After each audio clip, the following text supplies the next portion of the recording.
Good morning students. आज की class में हम अपना 6.3 एक्सरसाइज शुरू करने से पहले आप लोगों के होमवर्क को मैंने चेक किया है। कुछ बच्चों ने एक क्वेश्चन में कुछ जानना चाहा है कि सर ये क्वेश्चन तो सॉल्व एग्जाम्पल का है, हम लोग देख के बना ले रहे हैं लेकिन समझने में थोड़ी प्रॉब्लम हो रही है। तो आते हैं आज पहले उसी सॉल्व एग्जाम्पल नंबर 8 को देखते हैं। ये क्वेश्चन हम बुक से आपको देख के बता रहे हैं। क्वेश्चन बोर्ड पे चूंकि बोर्ड छोटा है और समझाने के लिए कुछ ज्यादा चीजें हैं, इसलिए क्वेश्चन मैंने बोर्ड पे नहीं लिखा है। हम लोग बुक से पहले क्वेश्चन को समझ लेते हैं, उसके बाद आगे बढ़ रहे हैं।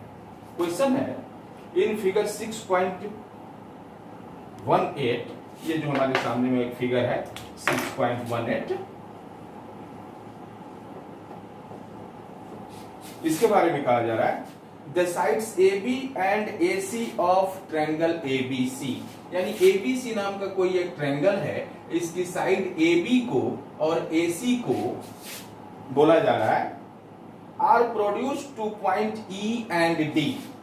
AB को E तक प्रोड्यूस किया गया और AC को D तक प्रोड्यूस किया गया, बढ़ा दिया गया। आगे कहा जा रहा है if bisectors BO and CO, ये BO और ये CO बाइसेक्टर है। किसके बाइसेक्टर है आगे सुनिए। Of angle CBE and angle BCD, यह BO जो है वो एंगल CBE यानी इस पूरे एंगल का बाइसेक्टर है और ये CO जो है एंगल BCD का बाइसेक्टर है। क्लियर है। अब आगे कह रहा है मीट्स एट पॉइंट O, ये दोनों के दोनों बाइसेक्टर कहां पे आके मिल रहे हैं? O पॉइंट पर आके मिल रहे हैं। देन प्रूव दैट, तो साबित कीजिए कि angle BOC equal 90 degree minus half of angle BAC। यह BOC एंगल जो होगा जिसके बारे में बात कर रहा है, इसकी वैल्यू 90 डिग्री में से इस BAC एंगल का हाफ सब्ट्रैक्ट कर लेंगे तो उसके बराबर हो जाएगा। ये हमें साबित करना है।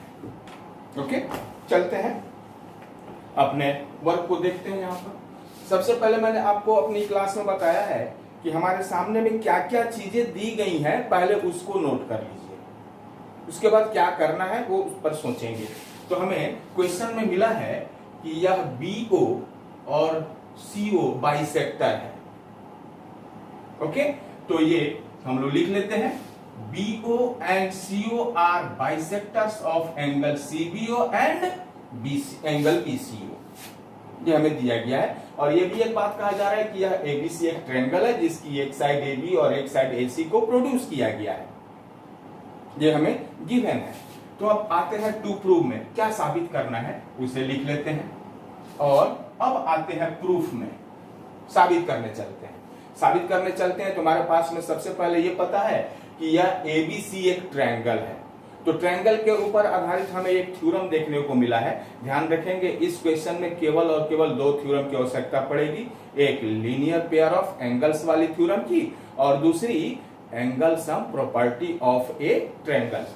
तो यहां पर हमें ये क्लियर पता है कि ABC एक ट्रायंगल है, ABC एक ट्रायंगल है, तो एंगल सम प्रॉपर्टी के आधार पर कुछ इस पर लिखते हैं। क्या इस ABC ट्रायंगल के तीनों एंगल का सम 180 डिग्री होगा? इसे लिख दिया गया angle ABC plus angle ACB plus angle BAC equal 180 degree. ये क्यों हुआ ये आप लिख लेंगे, इसका नाम इक्वेशन 1 कर देंगे। ये कौन सा इक्वेशन? इक्वेशन 1 कर दिया।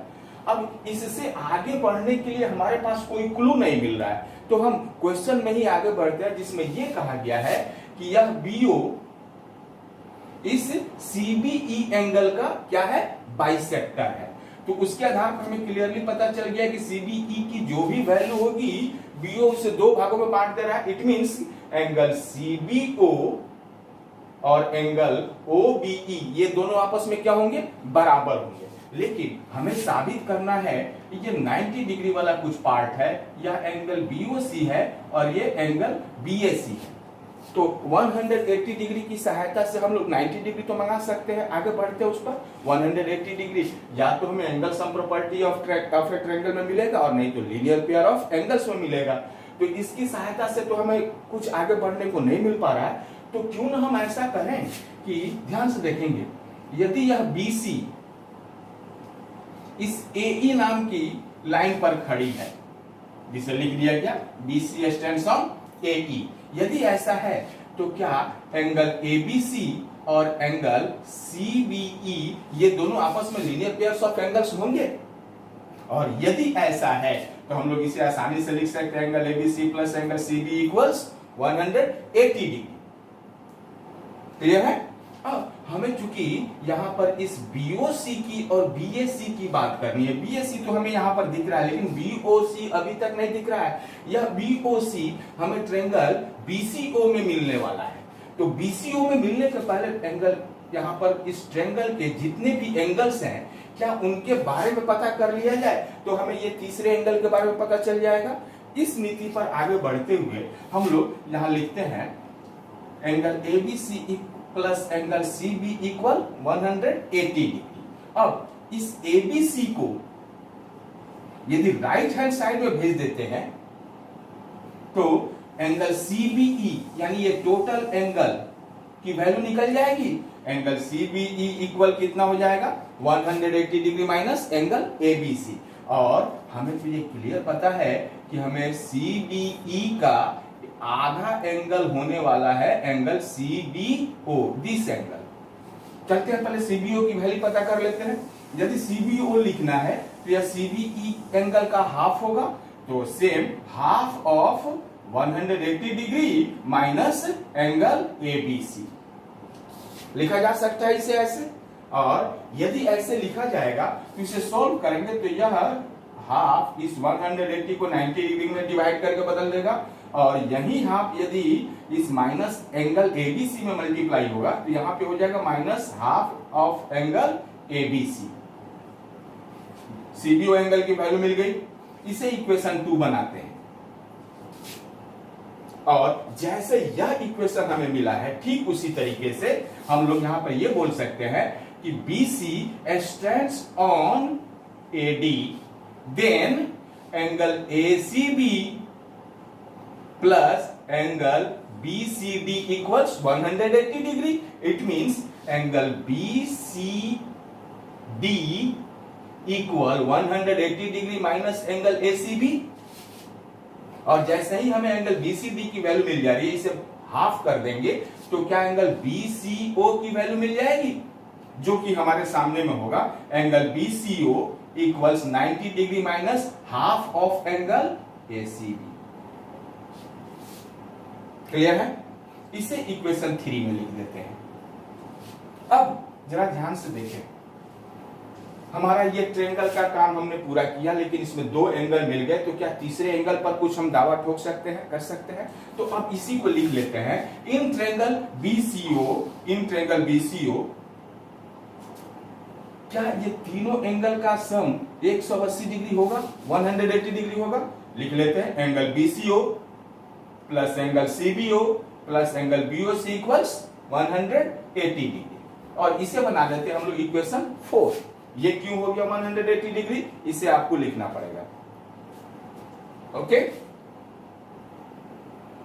अब इन तीनों इक्वेशन की सहायता से, इक्वेशन 2, इक्वेशन 3 और इक्वेशन 4 की सहायता से, इट मींस कि इक्वेशन 4 में इक्वेशन 2 और इक्वेशन 3 की वैल्यू जो एंगल CBO और एंगल BCO की वैल्यू जब अभी अभी आपने निकाली है उसे यदि पुट कर दे तो यहां पर एंगल BCO की जगह पर हमें मिल रहा है 90 degree minus half of angle ACB, जिसे लिख दिया यहां,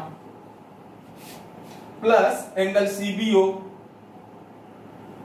प्लस CBO की वैल्यू इक्वेशन 2 से हमें मिल रही है 90 degree minus half of angle ABC, इसे भी लिख दिया, plus angle BOC equals 180 degree plus angle BOC equals 180 degree.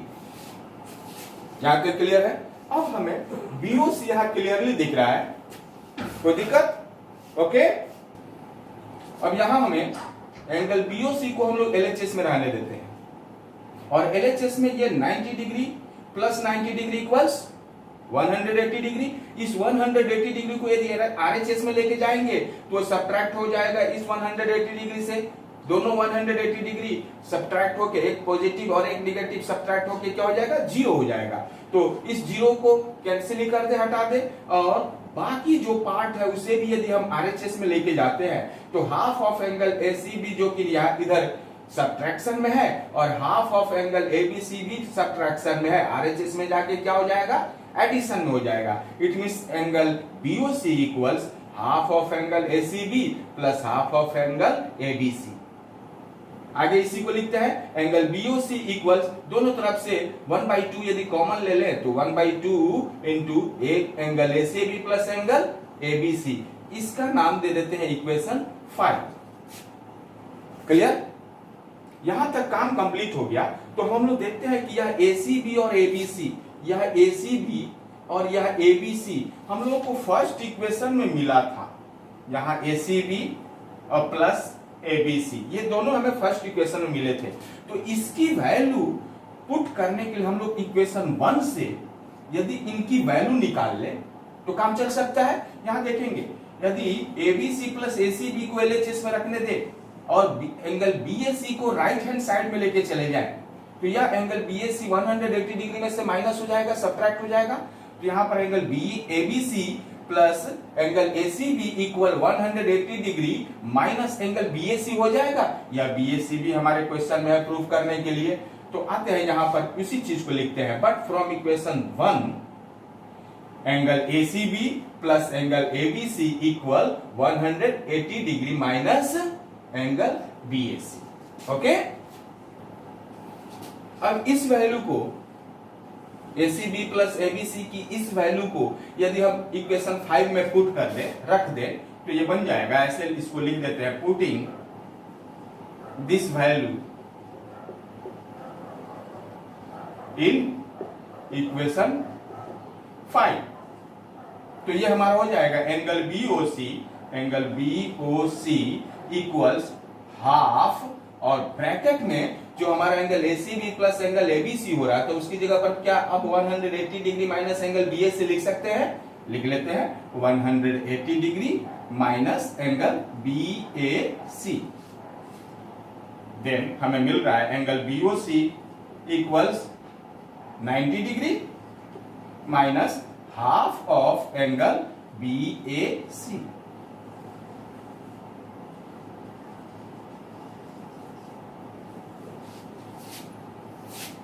Okay